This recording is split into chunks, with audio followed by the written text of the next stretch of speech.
नमस्कार। भगवान शिव एक ऐसा नाम जिन्हें हम आदि और अंत का देवता मानते हैं, जिनका ना कोई शुरू है ना कोई अंत।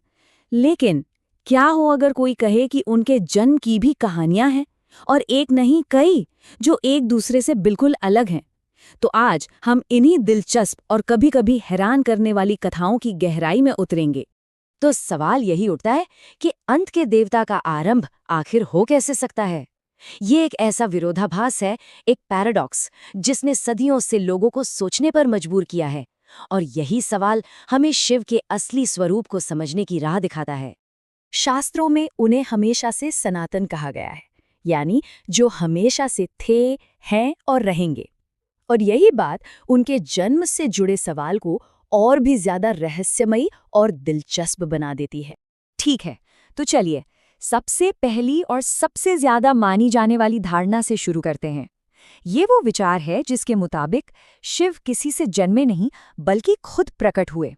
ये जो शब्द है ना, स्वयंभू, ये इस पूरे रहस्य की पहली चाबी है। देखिए, शिव पुराण कहता है कि शिव स्वयंभू है। संस्कृत में इसका मतलब है स्वयं उत्पन्न होने वाला, मतलब जो अपनी मर्जी से, अपनी ही इच्छा से प्रकट हो। इसका सीधा सा मतलब ये हुआ कि उनका कोई जन्म नहीं हुआ, कोई माता पिता नहीं है। और शिव पुराण इसी बात को और भी साफ करता है।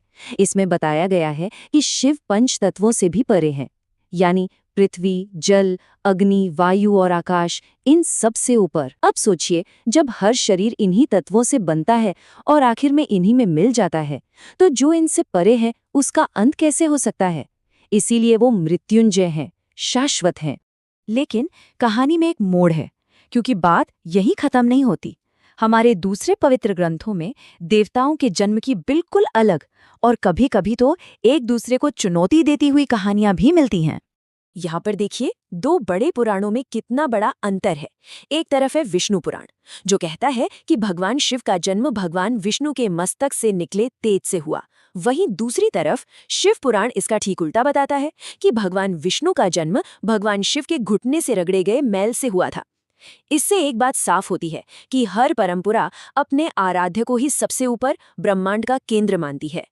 और इसी सवाल ने कि पूरी सृष्टि में सबसे महान कौन है, ब्रह्मा और विष्णु के बीच एक बहस शुरू कर दी।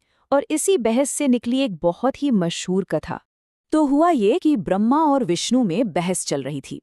तभी उनके बीच अचानक एक बहुत बड़ा जलता हुआ खंभा प्रकट हो गया, एक ऐसा अग्निस्तंभ जिसका ना कोई ऊपरी सिरा दिख रहा था, ना कोई निचला। तभी कामाज गूंजी, तुम दोनों में से जो भी इस स्तंभ का अंत खोज लेगा वही सबसे महान कहलाएगा। बस फिर क्या था, ब्रह्मा जी ने हंस का रूप लिया और ऊपर की ओर उड़ चले, और विष्णु जी ने वराह का रूप धरकर नीचे की ओर खोदना शुरू कर दिया। सदियों युगों तक वो खोजते रहे, पर किसी को भी कोई छोर नहीं मिला। जब दोनों हार कर वापस लौटे तो उन्होंने देखा कि उस स्तंभ से स्वयं महादेव प्रकट हो रहे हैं। तब जाके उन्होंने माना कि शिव ही सबसे महान है। ये कहानी ये इस बात का प्रतीक है कि शिव का ना कोई आरंभ है और ना ही कोई अंत। चलिए अब एक और कहानी की तरफ चलते हैं। ये भी बहुत लोकप्रिय है और ये एक बिल्कुल ही अलग तस्वीर पेश करती है। इसमें शिव को सृष्टिकर्ता ब्रह्मा के पुत्र के रूप में दिखाया गया है। विष्णु पुराण के हिसाब से एक समय था जब पूरा ब्रह्मांड पानी में डूबा हुआ था और उस पर केवल विष्णु जी शेषनाग पर विराजमान थे। फिर उनकी नाभि से कमल खिला और उस पर ब्रह्मा जी प्रकट हुए। जब वो दोनों बात कर रहे थे तो वहां शिव भी प्रकट हुए, लेकिन ब्रह्मा जी उन्हें पहचान नहीं पाए। जब विष्णु जी ने उन्हें याद दिलाया तब ब्रह्मा जी को अपनी गलती का एहसास हुआ। उन्होंने माफी मांगी और शिव से वरदान मांगा कि वो उनके पुत्र के रूप में जन्म लें। ब्रह्मा जी ने तपस्या की और उनकी गोद में एक बालक प्रकट हुआ। लेकिन ये बच्चा चुप ही नहीं हो रहा था, लगातार रोए जा रहा था। जब ब्रह्मा ने उससे रोने की वजह पूछी तो बच्चे ने कहा कि उसका कोई नाम नहीं है, उसकी कोई पहचान ही नहीं है। तो बच्चे को चुप कराने के लिए ब्रह्मा जी ने क्या किया, उन्होंने उसे एक एक करके नाम देने शुरू किए। और जानते हैं कितने नाम दिए? पूरे 108। सबसे पहला नाम था रुद्र, क्योंकि वो रो रहा था और रुद्र का मतलब ही है रुलाने वाला या रोने वाला। सर्व, भव, उग्र, भीम, पशुपति, महादेव, ये सब उन्हीं नामों में से हैं। अच्छा, अब तक हमने दो अलग अलग कहानियां देखी। अब शिव की उत्पत्ति पर एक तीसरा बहुत महत्वपूर्ण नजरिया देखते हैं। ये आता है श्रीमद् देवी महापुराण से, और जैसा कि नाम से ही जाहिर है, ये दिव्य स्त्री शक्ति यानी देवी पर केंद्रित है। इस कहानी की शुरुआत भी एक सवाल से होती है। नारद जी अपने पिता ब्रह्मा से पूछते हैं, आपके माता पिता कौन हैं? इस ब्रह्मांड को बनाया किसने है? और ब्रह्मा जी जो जवाब देते हैं वो त्रिदेवों की उत्पत्ति का एक बिल्कुल नया पहलू सामने लाता है।